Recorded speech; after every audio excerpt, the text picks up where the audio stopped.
Hello students. Last class में हमने transistor का एच पैरामीटर इक्विवेलेंट सर्किट देखा था। एच पैरामीटर का इक्वेशन देखा था और H I, H R, H F और एच नॉट क्या होते हैं इनके बारे में थोड़ा सा इंट्रोडक्शन लिया था। आज हम input resistance, output resistance, current gain और वोल्टेज गेन इन सब के बारे में चर्चा करेंगे। वीडियो थोड़ा लंबा होने वाला है, तो कहीं पे भी कुछ समझ में ना आए, चीज़ें ऊपर से जाने लगें तो वीडियो पॉज कीजिए, रिवाइंड कीजिए, फिर से देखिए। आगे बढ़ने से पहले इस सर्किट के बारे में बताना चाहूँगा। ये आप चाहें तो रफ में भी ड्रॉ कर सकते हैं। आगे के जो भी कैलकुलेशंस आएंगे उनके रेफरेंस के लिए ये ठीक रहेगा। तो ये हमारा एक एम्पलीफायर सर्किट है। बीजेटी जो होता है वो 3 रीजन में काम करता है: सैचुरेशन, कट ऑफ और एक्टिव रीजन। सैचुरेशन और कट ऑफ में ट्रांजिस्टर एक स्विच की तरह काम करता है और एक्टिव रीजन में ट्रांजिस्टर एक एम्पलीफायर की तरह काम करता है। तो ये सर्किट क्या है? ये सर्किट एक एम्पलीफायर है। इसमें लेफ़्ट साइड में आप देख सकते हैं VS है, वोल्टेज सोर्स जो लगा हुआ है, और उसके साथ RS है। VS मतलब वोल्टेज सोर्स या सोर्स वोल्टेज और RS मतलब सोर्स रेजिस्टेंस। ये सोर्स मतलब वो हो गया जिसे हमको एम्पलीफाई करना है। और इसी तरह से राइट साइड में कलेक्टर टर्मिनल पे V0 लिखा हुआ है। ये V0 है आउटपुट वोल्टेज, मतलब जो VS है वो एम्पलीफाई होके हमको V0 पे मिलेगा। तो ट्रांजिस्टर ऐसा नहीं है कि हम सिर्फ एक ट्रांजिस्टर लिए, उसमें कुछ भी इनपुट लगा दिए और वहाँ से हमको एम्पलीफाई होके आउटपुट मिल जाएगा। उसके लिए प्रॉपर और एक्सटर्नल सर्किट भी लगाना पड़ता है, प्रॉपर बायसिंग अरेंजमेंट करना पड़ता है। तो बाकी सब ये सब क्या है? VCC, R1, R2, RC, ये सब क्या है? VCC है पावर सप्लाई। ट्रांजिस्टर को चालू रखने के लिए DC पावर सप्लाई की ज़रूरत पड़ेगी, वो हो गया VCC। अब R1 और R2 क्या है? जैसे मैंने पहले बताया कि transistor cut off, saturation, active 3 region में काम करता है, लेकिन एक एम्पलीफायर की तरह तभी काम करेगा जब वो एक्टिव रीजन में होगा। और उसको एक्टिव रीजन में रखने के लिए ही इस तरह से बायसिंग अरेंजमेंट किया जाता है। ये एक तरह का सर्किट हो गया। इसके अलावा और भी अलग अलग बायसिंग अरेंजमेंट होते हैं। तो इस सर्किट को आप थोड़ा सा दिमाग में रखिए, इसको ड्रॉ कर लीजिए। आगे बढ़ेंगे तो फिर रेफरेंस लेने में आसानी होगा। अब टॉपिक पे आ जाते हैं। Analysis of general BJT amplifier, exact analysis. Exact analysis होता है और अप्रॉक्सीमेट एनालिसिस होता है, सिंप्लीफाइड मॉडल होता है, उसे हम बाद में देखेंगे। अभी देखते हैं एग्जैक्ट एनालिसिस। तो यहाँ देखिए,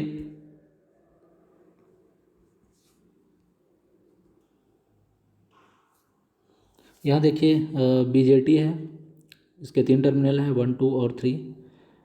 टर्मिनल 1 पे, टर्मिनल 1 से लेफ़्ट की तरफ कुछ और सर्किट है, टर्मिनल 2 से राइट की तरफ कुछ और सर्किट है। 1 से लेफ़्ट की तरफ क्या है? जो इससे पहले सर्किट में हम देख रहे थे, VS और RS, source voltage, source resistance, और उसके साथ पैरेलल में एक है RX।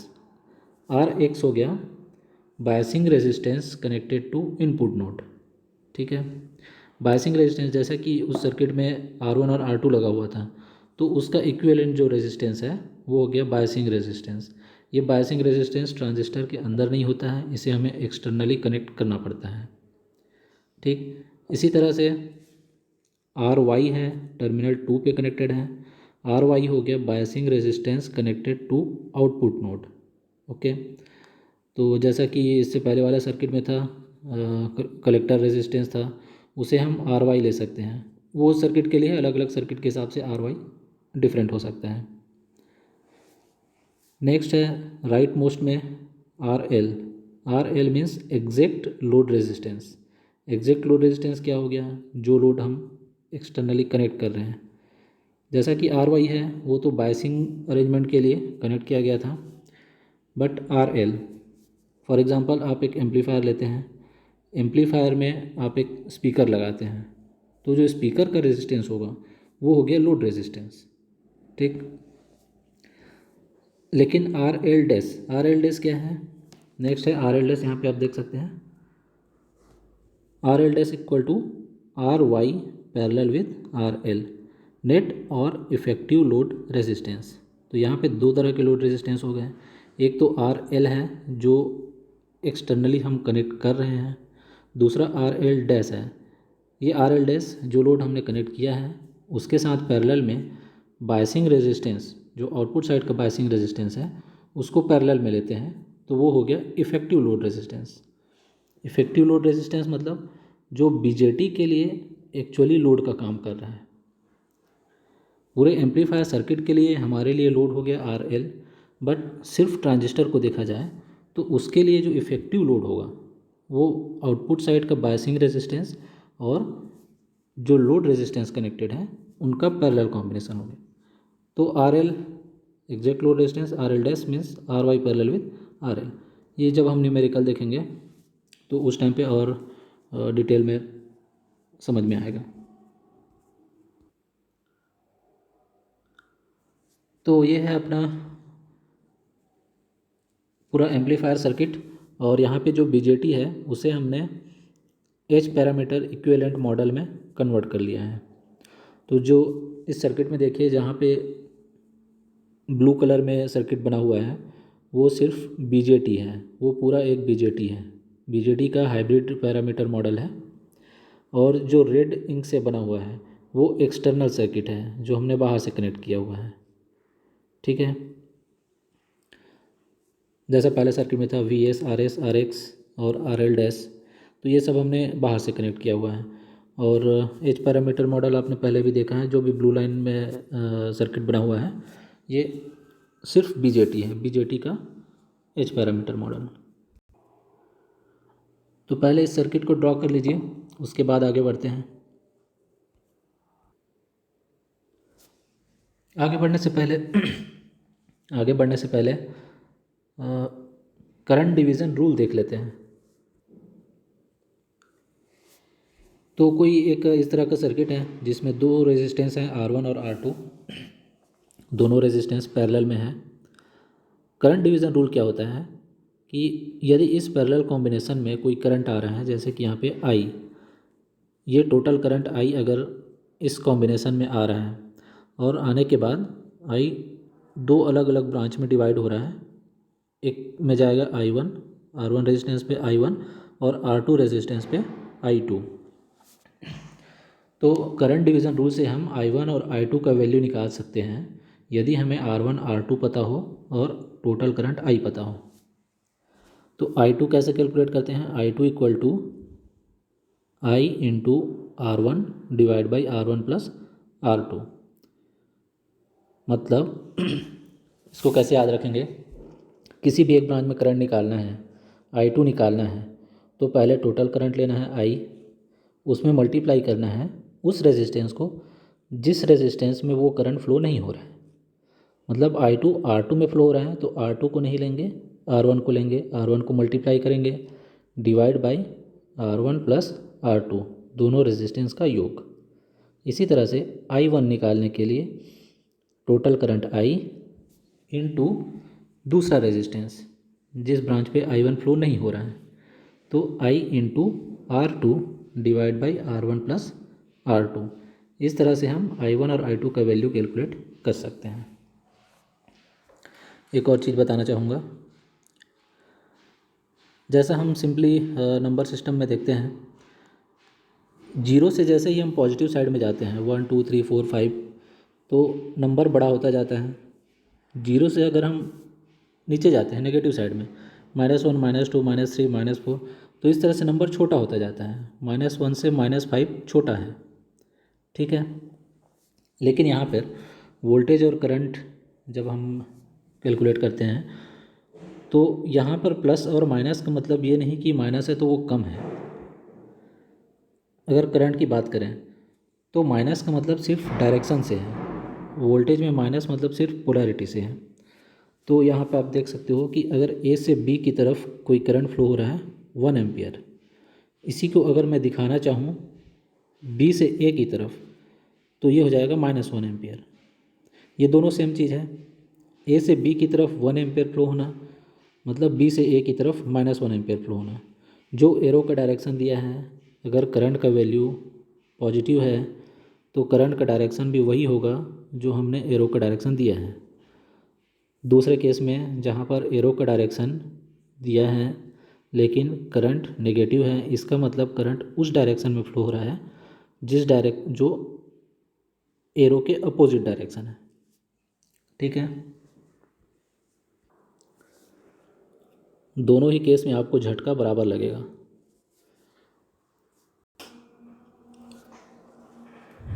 तो आ जाते हैं हमारे सर्किट पे। आई होप आपने ये सर्किट ड्रॉ कर लिया होगा नहीं किए हैं तो पहले ड्रॉ कर लीजिए, उसके बाद आगे बढ़िए। तो सबसे पहले हम यहाँ पे निकालेंगे करंट गेन।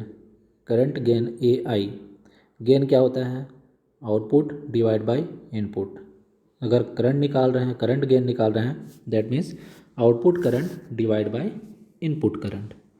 आउटपुट करंट है हमारे पास यहाँ पे आई एल। ठीक, आउटपुट करंट है आई एल जो लोड करंट है, और इनपुट करंट यहाँ पर है आई वन।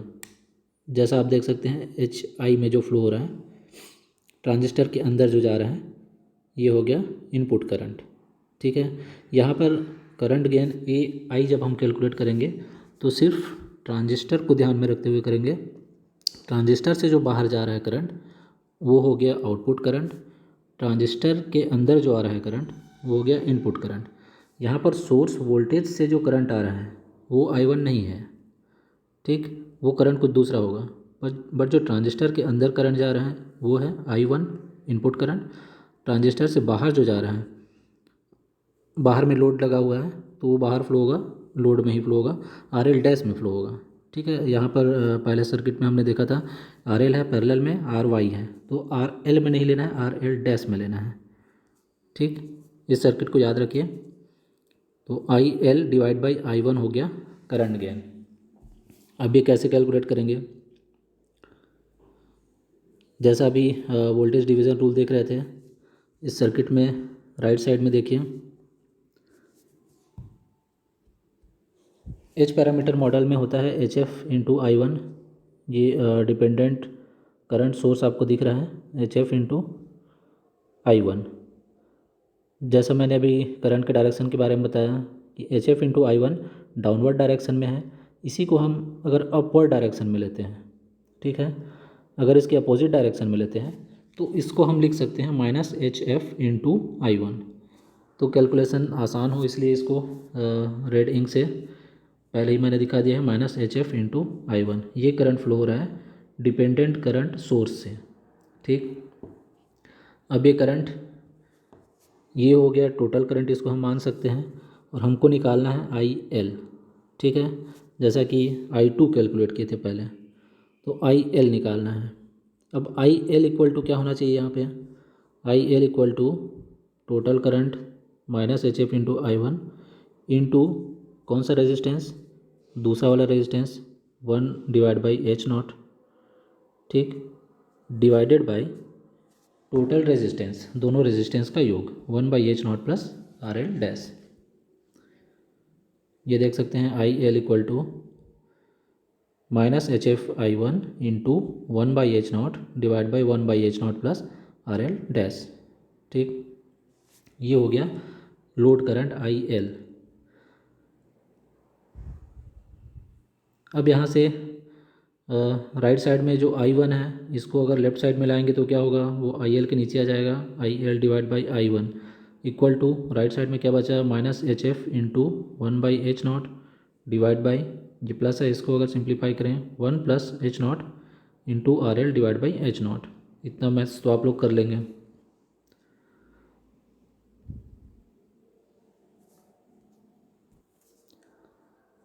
इसको जब हम फर्दर सिंप्लीफाई करेंगे तो सबसे नीचे में जो एच नॉट है ये चला जाएगा ऊपर, ऊपर में वन बाई एच नॉट है, एच नॉट से कैंसिल हो जाएगा, तो हमारा रिजल्ट आएगा minus H F divide by one plus H naught R L dash. ये हो गया करंट गेन। करंट गेन मतलब आई L divide by I one. यहाँ पे हमने आई L divide by I one calculate किया, तो I L divide by I one क्या होगा? Current gain. Current gain equal to minus H F divide by one plus H naught R L dash. ये formula अच्छे से याद कर लेना है, ये डिराइव कैसे हुआ इसको देख लीजिए, और थोड़ा सा मैथ्स तो आपको खुद को करना पड़ेगा। तो इजी कैलकुलेशन है, आराम से कैलकुलेट करना है, सांस लेते हुए करना है, कोई हड़बड़ी नहीं करना है, और इसको प्रवचन टाइप का सुनना नहीं है। पेन पेपर उठा के बिना पेन चलाए इसको आप नहीं कर सकते। तो नेक्स्ट देखते हैं इनपुट रेजिस्टेंस। इनपुट रेजिस्टेंस क्या होता है? रेजिस्टेंस मतलब voltage divide by current. Input resistance मतलब इनपुट साइड में जो वोल्टेज है डिवाइड बाय इनपुट साइड का करंट। तो ratio of input voltage to input current is input resistance. R I equal to V1 divide by I1। ठीक, V1 transistor पे जो input voltage है V1 डिवाइड बाई ट्रांजिस्टर में जो input current जा रहा है I1, इन दोनों का रेशियो होगा इनपुट रेजिस्टेंस। ठीक है,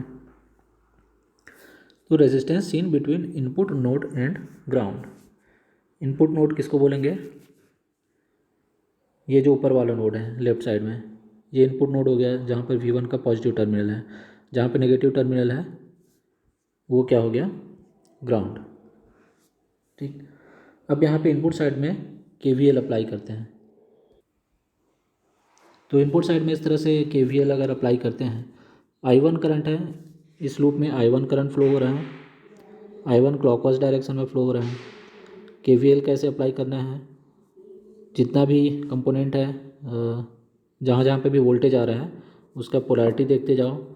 करंट जिस पोलैरिटी पे एंटर कर रहा है, प्लस पे एंटर कर रहा है तो प्लस लिखना है, माइनस पे एंटर कर रहा है तो माइनस लिखना है। तो यहाँ पर KVL का इक्वेशन क्या हो जाएगा?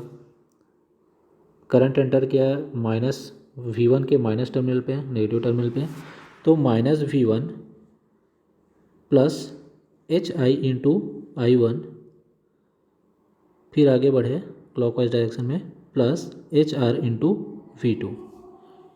ठीक है, इधर प्लस, यहाँ माइनस, यहाँ प्लस, यहाँ माइनस, यहाँ माइनस, यहाँ प्लस, तो -V1 plus HI into I1 plus HR into V2 equal to 0।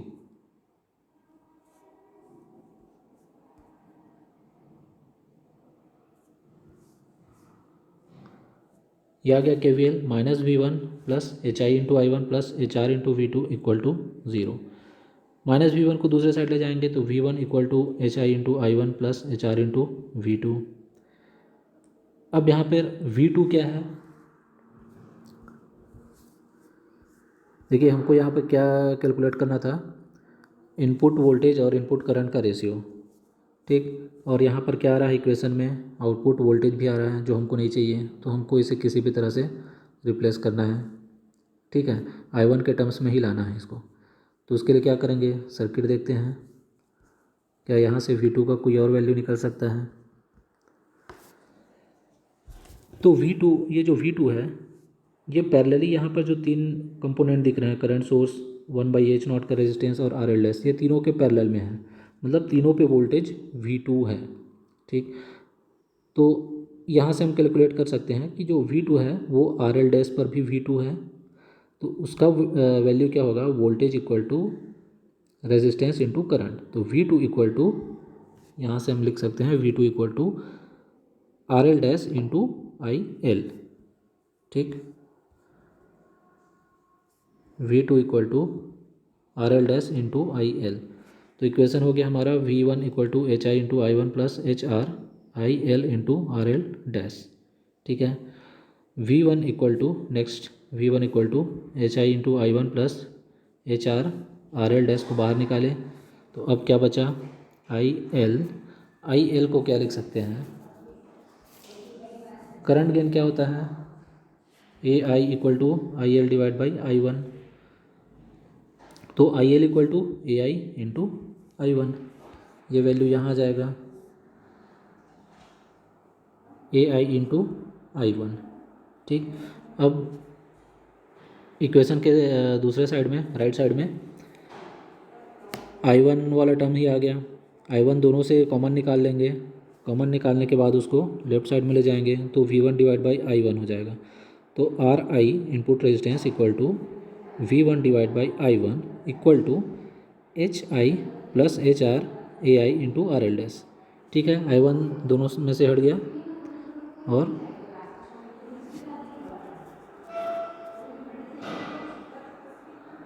ये I1 ये हटा और इधर आ गया।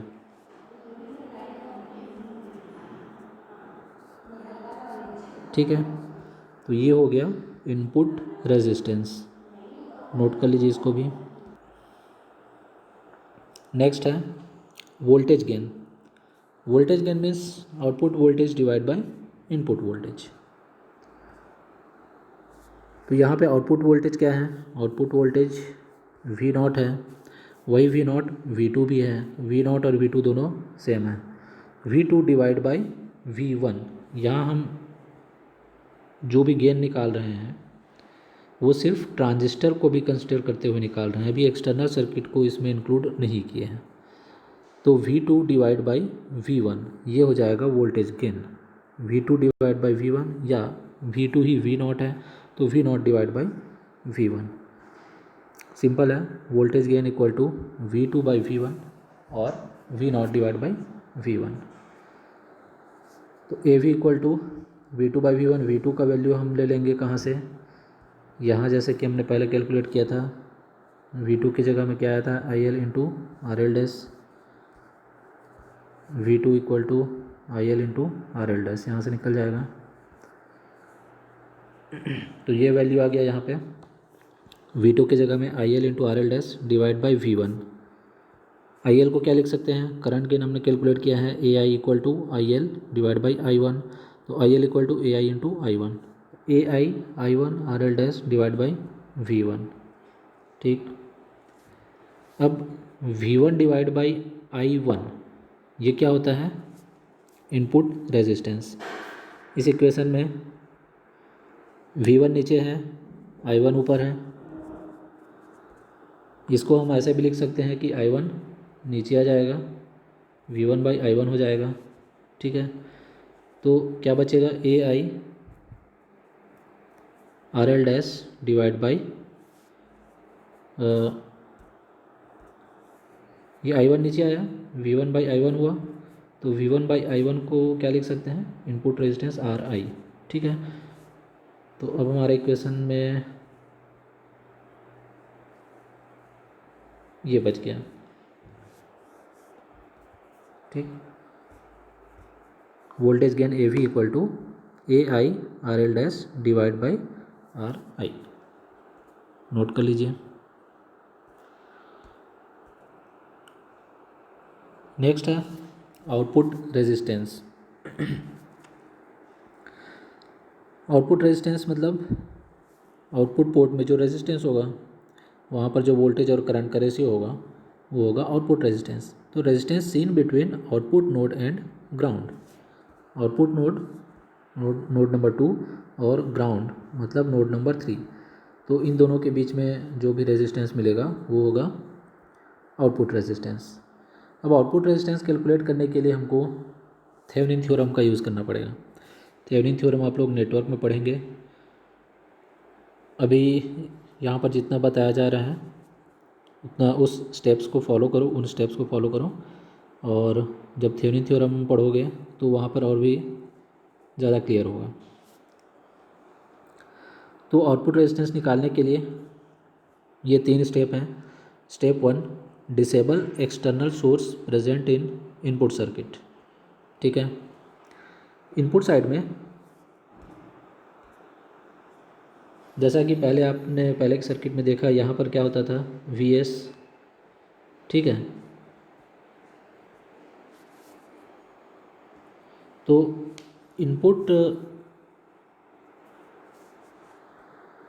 साइड में जो भी एक्सटर्नल सोर्स है उसको डिसेबल करना है। डिसेबल करने का क्या मतलब है, डिसेबल करने का मतलब है अगर वोल्टेज सोर्स है, इंडिपेंडेंट वोल्टेज सोर्स, यहाँ पर डिपेंडेंट की बात नहीं हो रही है, जैसे कि ये दिख रहा है कि HRVX और HFI1 ये दोनों भी सोर्स हैं, लेकिन ये दोनों डिपेंडेंट सोर्स हैं, ये किसी और पे डिपेंड करते हैं। जैसा कि HR इंटू VX है, मतलब ये VX पे डिपेंड करता है, VX का जो भी वैल्यू होगा उसके हिसाब से ये सोर्स चेंज होगा, ये अपने आप में स्वतंत्र नहीं है। HF इंटू I1 है, ये इनपुट करंट पे डिपेंड करता है। करंट अगर चेंज हो जाएगा तो इस सोर्स का वैल्यू चेंज हो जाएगा। तो इस तरह का जो सिंबल रहता है, जो डायमंड शेप में सिंबल में बना रहता है, ये होता है डिपेंडेंट सोर्स। डिपेंडेंट सोर्स को हमको डिसेबल नहीं करना है। जो इंडिपेंडेंट सोर्स हैं, जो या तो सर्कल में बने होते हैं इस तरह से, या फिर सिर्फ इस तरह का सिंबल रहता है, या करंट सोर्स है, ठीक है। तो जो इंडिपेंडेंट सोर्स है उनको क्या करना है, डिसेबल करना है। डिसेबल करना मतलब वोल्टेज सोर्स है तो शॉर्ट सर्किट करना है, वोल्टेज सोर्स को हटा के उसकी जगह शॉर्ट सर्किट बनाना है। अगर करंट सोर्स है तो उसको ओपन कर देना है, ओपन सर्किट करना है, ठीक। तो ये दो चीज़ याद रखेंगे, करंट सोर्स है तो ओपन, वोल्टेज सोर्स है तो शॉर्ट। ये हो गया डिसेबल करना, ठीक। उसके बाद step 2, disconnect load resistance RL dash. यहाँ पर जो RL डैश था, यहाँ पर जो RL डैश था उसको हमने डिसकनेक्ट किया, ठीक है। इसको डिसकनेक्ट किया। उसके बाद थर्ड स्टेप है, assume that a voltage Vx is applied across output port and current Ix is flowing into output node, then R naught is defined as R naught equal to Vx divided by Ix। तो यहाँ पर V2 था, VL था, but अभी हम लोग temporary उसको हटा के सिर्फ आउटपुट रेजिस्टेंस कैलकुलेट करने के लिए अभी हम ये मान के चल रहे हैं, ये अज्यूम कर रहे हैं कि आउटपुट नोड में यहाँ पर वोल्टेज है Vx और एक करंट फ्लो हो रहा है अंदर की तरफ Ix, ठीक। तो यहाँ से इक्वेशन हम बनाएंगे और Vx और Ix का जो रेशियो आएगा Vx डिवाइड बाई Ix, वो होगा R नॉट, आउटपुट रेजिस्टेंस, ठीक है। ये सर्किट बना लीजिए और इसको थोड़ा सा और सिंप्लीफाई कर लीजिए। इनपुट साइड में ये जो RS और RX है ये दोनों पैरेलल में हैं, तो इसकी जगह हम लिख सकते हैं RS डैश, ठीक है। तो RS dash equal to RS parallel with RX, इसका पैरेलल कॉम्बिनेशन हमको फाइंड करना है, ठीक है। वो आपको पता होगा कैसे निकालते हैं। RS dash equal to parallel है तो कैसे क्या करना है, RS into RX divide by RS plus RX, ठीक है। तो ये हो गया RS डैश। अब क्या करना है, अब आउटपुट में KCL लगाएंगे, आउटपुट नोड नंबर 2 पर KCL अप्लाई करेंगे। KCL क्या होता है, किसी भी नोड में जितना भी इनकमिंग करंट है, करंट जितना भी उस नोड की तरफ आ रहा है उसका योग इक्वल टू जितना भी आउटगोइंग करंट है, ठीक है। तो KCL यहाँ पे अप्लाई करेंगे तो क्या होगा, Ix इक्वल टू, अब यहाँ पे कंफ्यूज नहीं होना है, H नॉट से। यहाँ पर रेजिस्टेंस का वैल्यू अभी भी 1/H नॉट है, ये H नॉट मो है, ठीक है।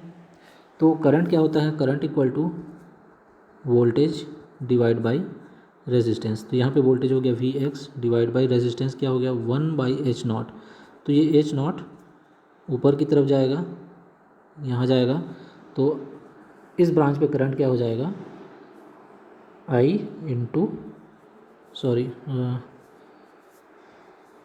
H नॉट इंटू Vx, ठीक। तो ये करंट हो गया Ix equal to H naught into Vx plus यहाँ जो करंट फ्लो हो रहा है HF इंटू I1, ठीक। ये दोनों आउटगोइंग है और Ix इनकमिंग है, तो Ix equal to H naught Vx plus HF into I1, ठीक है। अब यहाँ पर क्या करना है, ये दोनों साइड में Vx से डिवाइड करो, यहाँ Vx से डिवाइड करो, यहाँ Vx से डिवाइड करो, यहाँ Vx से डिवाइड करो, ठीक। Vx से डिवाइड करेंगे तो क्या मिलेगा, Ix डिवाइड बाई Vx। अब Vx बाई Ix हमें निकालना है, वो है R नॉट। तो Ix बाई Vx क्या होगा, 1/R नॉट, ठीक है। 1/R नॉट इक्वल टू यहाँ से वी एक्स कैंसिल हो जाएगा, डिवाइड किए तो ये बचेगा H naught plus H F into I one divide by V X. ये हो गया हमारा फर्स्ट इक्वेशन। ठीक, नेक्स्ट के वी एल लगाएंगे इनपुट लूप में, के वी एल लगाएंगे इनपुट लूप में। तो आर एस और आर एक्स को आर एस डैश से आपने रिप्लेस कर लिया होगा, इसको हटा के यहाँ पे आर एस डैश। ठीक, तो अब इसमें के वी एल अप्लाई करेंगे।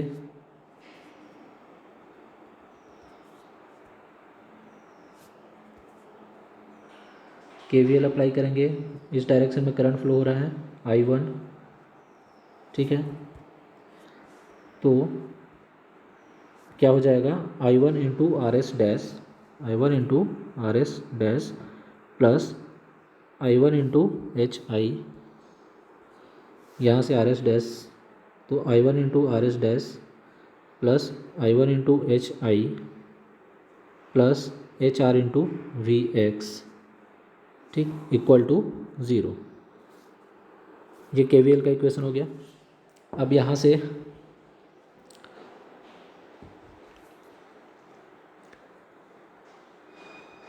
फिर से वही काम करना है, यहाँ पे आई वन को कॉमन लेंगे,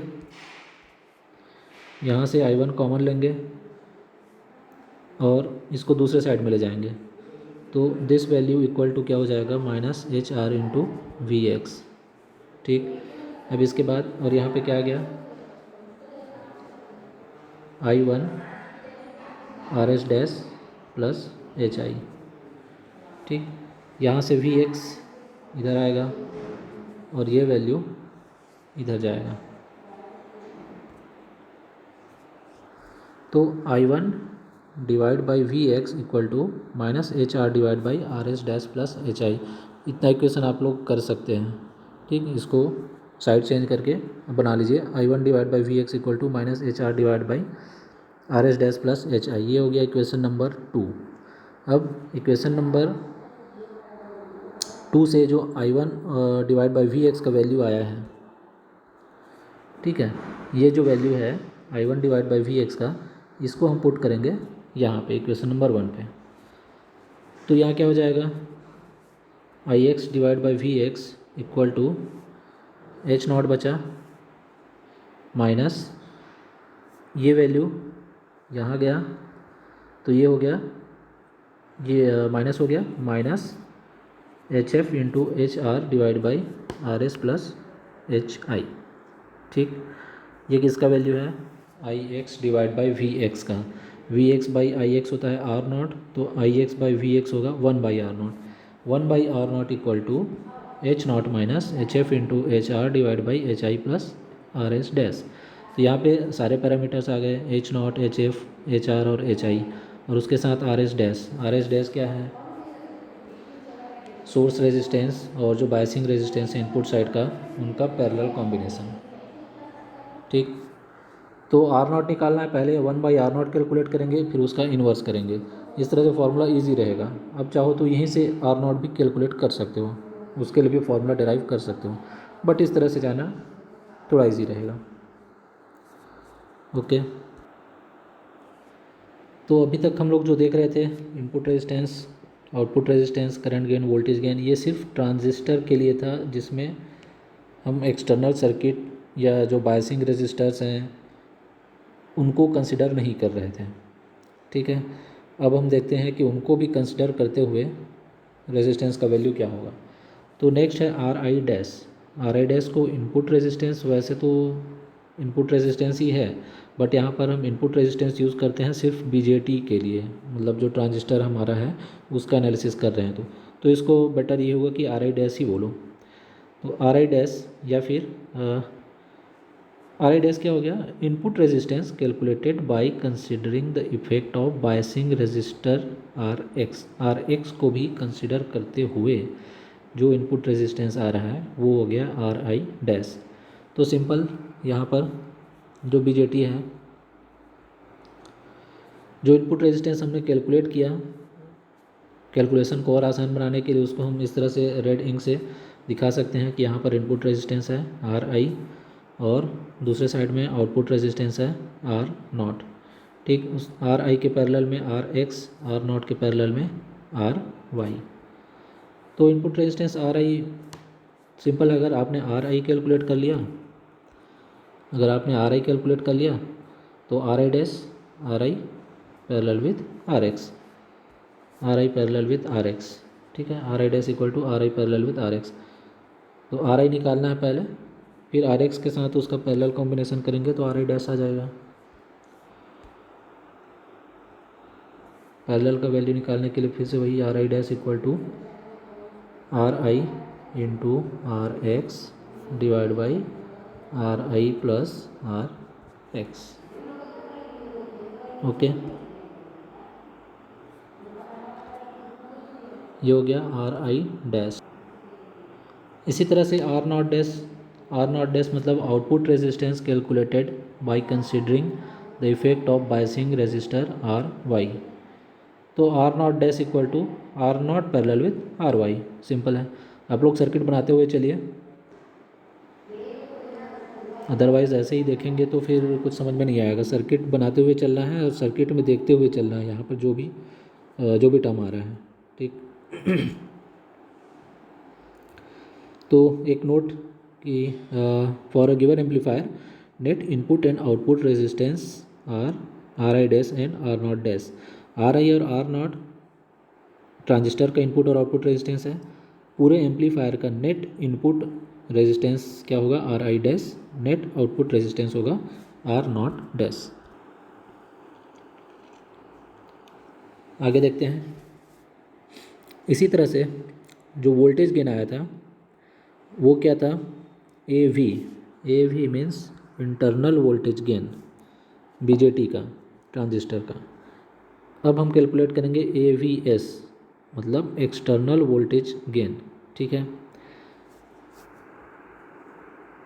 तो जो ट्रांजिस्टर है उसका गेन हो सकता है, मान लीजिए कि 100 है, मतलब उसमें जो भी इनपुट आ रहा है उसको वो 100 टाइम्स एम्पलीफाई करके आउटपुट में दे रहा है।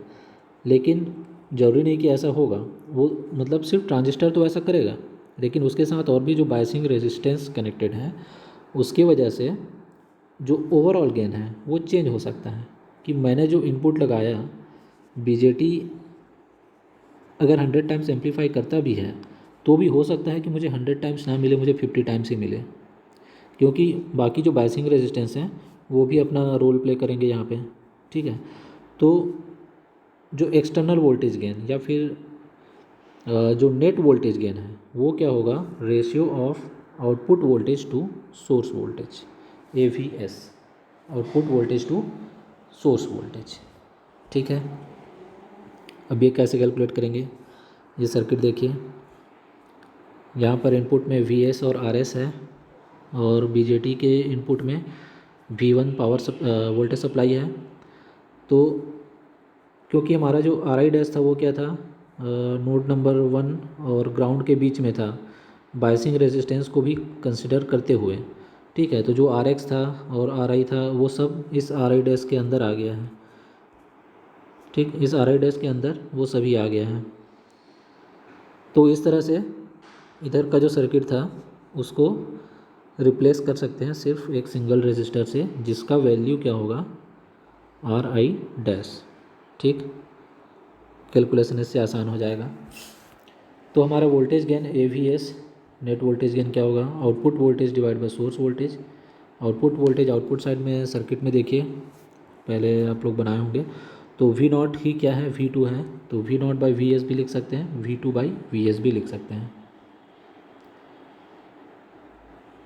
तो यहाँ पे ये दोनों रेजिस्टेंस सीरीज़ में है और इसके क्रॉस ये ग्राउंड है मतलब ये दोनों एक ही पॉइंट है। ठीक है, ये दोनों सीरीज़ में है यहाँ से लेके यहाँ तक, और इसके क्रॉस वोल्टेज है वी एस। ठीक, तो जैसे करंट दो रेजिस्टेंस अगर पैरेलल में होते हैं तो वहाँ पे करंट डिवीज़न रूल लगता है, उसी तरह से यदि दो रेजिस्टेंस सीरीज़ में है तो फिर यहाँ पे वोल्टेज डिवीज़न रूल लगेगा। वोल्टेज डिवीज़न रूल कैसे अप्लाई करते हैं, मान लीजिए मुझे V1 निकालना है, तो V1 इक्वल टू पहले लिखेंगे सोर्स वोल्टेज या टोटल वोल्टेज Vs इनटू, अब यहाँ पे वही रेजिस्टेंस को मल्टीप्लाई करना है जहाँ पे हमको वोल्टेज निकालना है। करंट के केस में क्या होता था, जहाँ हमको करंट निकालना है उसको छोड़ के दूसरा वाला रेजिस्टेंस लेते थे, यहाँ पर इसी रेजिस्टेंस को लेना है। तो V1 equal to Vs into RI dash divide by इन दोनों रेजिस्टेंस का योग, RI डैश प्लस RS। ठीक, V1 equal to VS RI dash by RS plus RI dash. ठीक, अब यहाँ से Vs का साइड चेंज करेंगे, यहाँ ले आएंगे तो ये हमको मिलेगा V1 divide by Vs equal to RI dash divide by RS plus RI dash. ठीक है, अब voltage gain AVS equal to क्या होता है V2 बाई VS, पहले हमने देखा है। तो V2 बाई VS को हम दो पार्ट में तोड़ सकते हैं, V2 by V1 into V1 by VS। ठीक है, V1 एक ऊपर है एक नीचे है, ये दोनों कैंसिल हो जाएगा। ठीक, ये दोनों कैंसिल हो जाएगा तो हमको V2 बाई VS ही मिलेगा। तो V2 बाई VS को दो पार्ट में ब्रेक किया हमने, V2 by V1 into V1 by VS। ठीक है, ऐसा क्यों कर रहे हैं? V2 बाई V1 क्या होता है, वोल्टेज गेन AV, जो हमने पहले कैलकुलेट कर लिया है। V1 बाई VS हमको यहाँ से मिल जाएगा। ठीक है, तो इससे ये और सिंप्लीफाई हो गया। तो यहाँ से V1 बाई VS का वैल्यू रखेंगे और V2 by V1 equal to voltage gain. ठीक, V2 by V1 equal to voltage gain और V1 डिवाइड बाई VS का वैल्यू यहाँ से यहाँ रखेंगे। ठीक, तो AVS हो गया AV into RI dash divide by RS plus RI dash. Okay,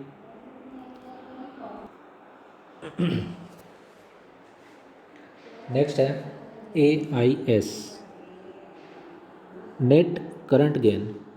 मतलब जब हम बायसिंग रेजिस्टेंस को भी कंसिडर कर रहे हैं, उस केस में जो हमको करंट गेन मिल रहा है वो हो गया AIS। AI क्या था, जब हम बायसिंग रेजिस्टेंस को कंसिडर नहीं कर रहे थे, मतलब सिर्फ ट्रांजिस्टर के लिए निकाल रहे थे। यहाँ पर पूरा एम्पलीफायर सर्किट के लिए हो गया AIS। तो AIS क्या हो गया, ratio of load current and source current. ठीक, load current output current, source current input current, output by input gain, output current by input current, current gain. ठीक, it is calculated by assuming that the input signal to amplifier is provided by a current source. अभी तक हमने जो circuit देखा था उसमें जो input था वो क्या था, वोल्टेज सोर्स था। ठीक है, इनपुट था वोल्टेज सोर्स, लेकिन अभी हम ये मान के चल रहे हैं कि जो इनपुट है वो करंट सोर्स है। तो जब वोल्टेज सोर्स बनाते हैं, कोई भी वोल्टेज सोर्स या कोई भी करंट सोर्स, उसका कुछ इंटरनल रेजिस्टेंस भी होता है। ठीक, जैसा कि यहाँ पर जो RS है, ये RS सोर्स रेजिस्टेंस है, मतलब ये RS हम एक्सटर्नली कनेक्ट नहीं कर रहे हैं। ये RS, ये जो सोर्स है उसका रेजिस्टेंस है, अलग से RS नहीं लगा रहे हैं, सोर्स का ही खुद का रेजिस्टेंस है। ठीक है, तो जब भी वोल्टेज सोर्स बनाते हैं तो इसके साथ जो इसका इंटरनल रेजिस्टेंस होता है उसको हम सीरीज़ में दिखाते हैं, सीरीज़ में दिखाते हैं। ठीक, इसी तरह से जब करंट सोर्स बनाएंगे, करंट सोर्स जब बनाएंगे तो इसका जो इंटरनल रेजिस्टेंस होगा वो पैरेलल में होगा। ठीक है, और इस वोल्टेज सोर्स को करंट सोर्स में और करंट सोर्स को वोल्टेज सोर्स में कन्वर्ट किया जा सकता है, ये अभी आप लोग नेटवर्क में पढ़ेंगे।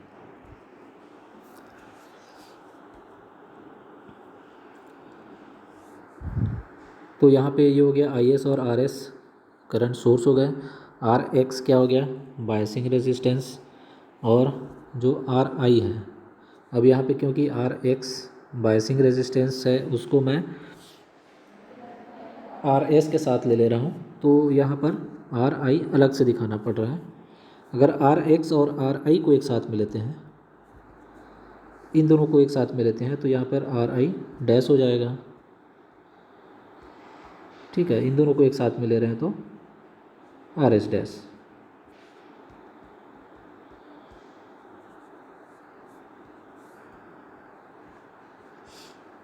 तो करंट गेन क्या होगा, आई L divide by I S, I L divide by I S.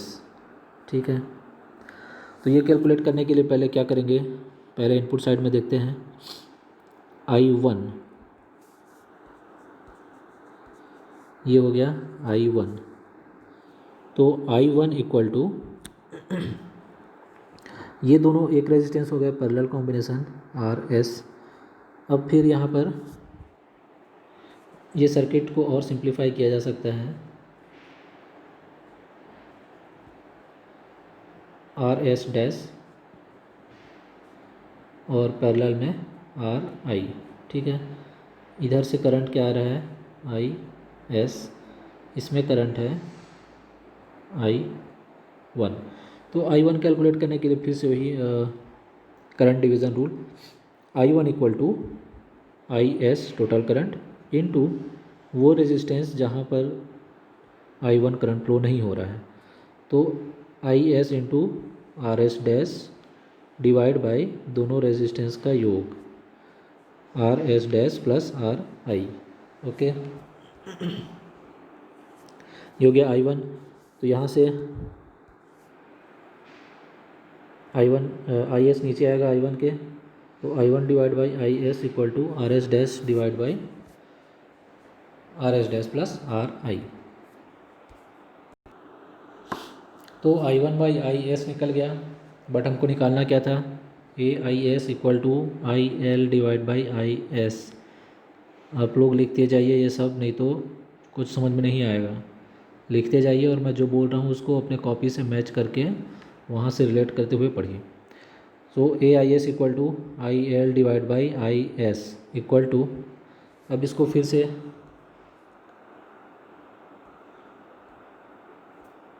दो पार्ट में ब्रेक करेंगे, I L divide by I one into I one divide by I S. I one ऊपर है एक, आई वन एक नीचे है, कट जाएगा तो I L divide by I S ही मिलेगा। ठीक है, तो इस I L divide by I S को इस तरह से लिख सकते हैं। ठीक, अब इससे पहले हमने क्या कैलकुलेट किया है, I one divide by I S, I one divide by I S का वैल्यू यहाँ पे रखेंगे R S divide by R S dash plus R I, और जो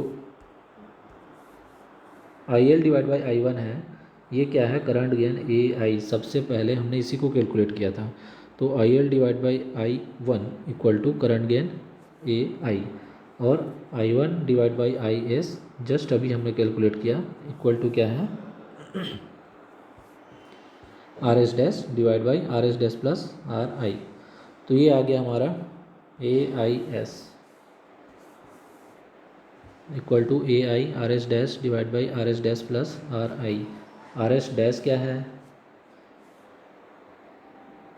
are S dash equal to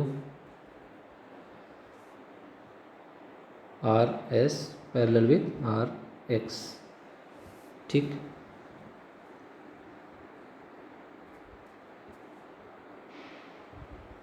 तो आज के लिए इतना ही, काफ़ी लंबा वीडियो हो गया। इस वीडियो को पॉज कर करके दोबारा देखिए, जहाँ पे भी डाउट आ रहा है रिवाइंड करके देखिए, फिर भी नहीं समझ में आएगा तो फिर क्लास में डिस्कस करेंगे। Okay, thank you.